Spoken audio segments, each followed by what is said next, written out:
రాజధాని అమరావతిలో పనులు శరవేగంగా జరుగుతున్నాయి. టెండర్ల ప్రక్రియ కూడా జరుగుతోంది. జనవరి మొదటి వారంలో టెండర్లు పిలిచే అవకాశం కూడా ఉంది. ఈ క్రమంలో 2019 ఎన్నికల ముందు ఆగిపోయిన రాజధాని పనులను తిరిగి ప్రారంభించారు. శాశ్వత నిర్మాణాల కోసం వేసిన పునాదుల్లో చేరిన నీటిని తొలగిస్తున్నారు.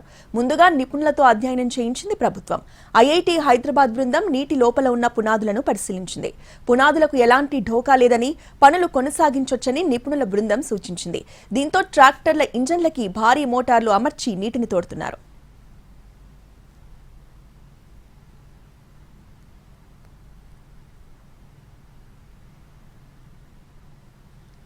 సచివాలయ భవనాన్ని ప్రతిష్టాత్మకంగా నిర్మించాలని అప్పటి టీడీపీ ప్రభుత్వం భావించింది.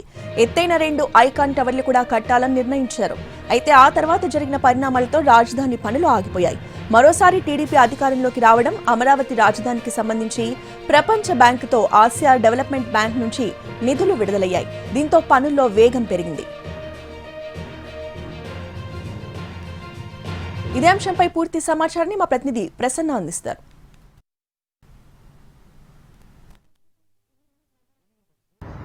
అమరావతి రాజధానికి సంబంధించి శాశ్వత నిర్మాణాలు అంటే సచివాలయం శాశ్వత నిర్మాణాలు, హైకోర్టు నిర్మాణాలకు సంబంధించి గతంలో పునాది వేయడం జరిగింది. రాఫ్ట్ ఫౌండేషన్ అనే దాంతో టెక్నికల్గా చాలా అత్యాధునిక టెక్నాలజీతో ఇక్కడ పునాది వేసిన పరిస్థితి కనిపిస్తుంది. అయితే గత కొంతకాలంగా రాజధాని పనులు నిలిచిపోవడం, తర్వాత ప్రస్తుత ప్రభుత్వం ఈ పనులు కొనసాగించాలని చెప్పడంతో ఇక్కడ శాశ్వత భవనాలు ఏదైతే సచివాలయ భవనం కావచ్చు, లేకపోతే హైకోర్టు భవనం పునాది వేసిన ప్రాంతం ప్రస్తుతం మనం చూస్తున్నదంతా ఇక్కడ ఒక చెరువుల్ని తలపిస్తున్న ఈ ప్రాంతం అంతా కూడా గతంలో పునాది వేసిన ప్రాంతం.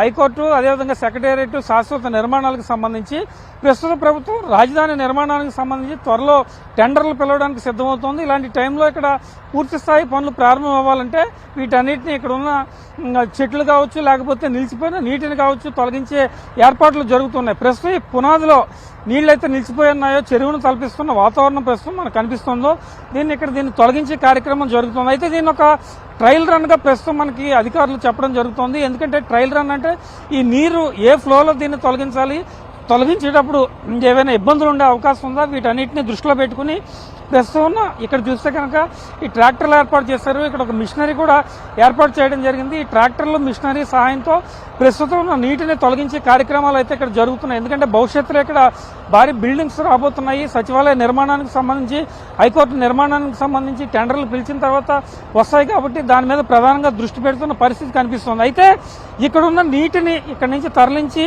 ఎక్కడికి డంప్ చేసే పరిస్థితి కనిపిస్తోంది. నీటిని ఎక్కడికి పంపిస్తారనేది చూస్తే కనుక మనం చూస్తే ఈ ఇక్కడ కీలకంగా 2 గొట్టాల సాయంతో ఇక్కడి నుంచి నీటిని తరలించి వెంకటపాలెం దగ్గరలో ఉన్న పాలవాగులోకి ప్రస్తుతం నీటి తరలింపు జరుగుతూ ఉంటుంది. అంటే మనం చూసిన ఆ ప్రాంతంలో నీరు ఏదైతే ఆగిపోయిందో వర్షం వల్ల కావచ్చు, ఇతరత్ర కారణాల వల్ల కావచ్చు, ఈ నీటిని ఇక్కడి నుంచి పూర్తి స్థాయిలో గొట్టాల సహాయంతో వెంకటపాలెం దగ్గరలో ఉన్న పాలవాగు తరలించడం జరుగుతుంది. పాలవాగు నుంచి కృష్ణానదిలోకి తరలించడానికి తర్వాత అంటే పూర్తి స్థాయి మిషనరీ తెచ్చి, ఎందుకంటే ప్రస్తుతం ట్రయల్ రన్ సాగుతోంది. నీరు ఫ్లో ఏ రకంగా ఉంటుందో తెలియదు. లోపల ఇంచుమించు 8 మీటర్ల అడుగు వరకు నీరున్న పరిస్థితి, వర్షం నీరు కావచ్చు, ఇతరత్ర కారణాలు కావచ్చు, నీరున్న పరిస్థితి ప్రధానంగా కనిపిస్తుంది. కాబట్టి ఇక్కడి నుంచి ఒకసారి మనం ఇక్కడ కనుక ఇది పరిశీలిస్తే 2 గొట్టాల సాయంతో నీటిని ఇక్కడి నుంచి బయటికి డైవర్ట్ చేసి, ప్రస్తుతం ఈ గొట్టాల సాయంతో నీటిని బయటికి డైవర్ట్ చేసిన పరిస్థితి కనిపిస్తుంది. కాబట్టి ఇక్కడి నుంచి వెంకటపాలెంలో ఉన్న పాలవాగు మీదుగా కృష్ణానదిలోకి తరలించడానికి ఇక్కడ డైవర్షన్ ఏర్పాట్లు ప్రధానంగా చేయడం జరిగింది.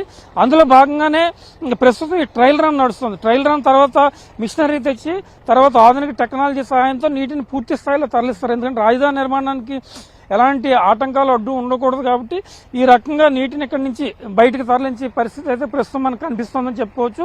వెంకటపాలెం పాలవాగు తరలించిన తర్వాత అక్కడి నుంచి కృష్ణానదిలో తరలించడానికి ప్రధానంగా ఏర్పాట్లు జరుగుతున్నాయి. అయితే ఈ ట్రయల్ రన్ పూర్తి స్థాయిలో సక్సెస్ అయిన తర్వాత ఎంత నీరు, ఎంత ఫ్లో ఉంది, దీనికి సంబంధించి టెక్నాలజీ సపోర్టు పూర్తి స్థాయిలో అందుబాటులో ఉంచుకున్న తర్వాత పూర్తిగా ఈ కార్యక్రమం మొదలయ్యే పరిస్థితి అయితే ప్రస్తుతం మనకి కనిపిస్తోందని చెప్పుకోవచ్చు. ఇది అమరావతి శాశ్వత నిర్మాణాల పునాది దగ్గరున్న తాజా పరిస్థితి. కెమెరా పర్సన్ ఆర్కేతో ప్రసన్న, ఎన్టీవీ, అమరావతి.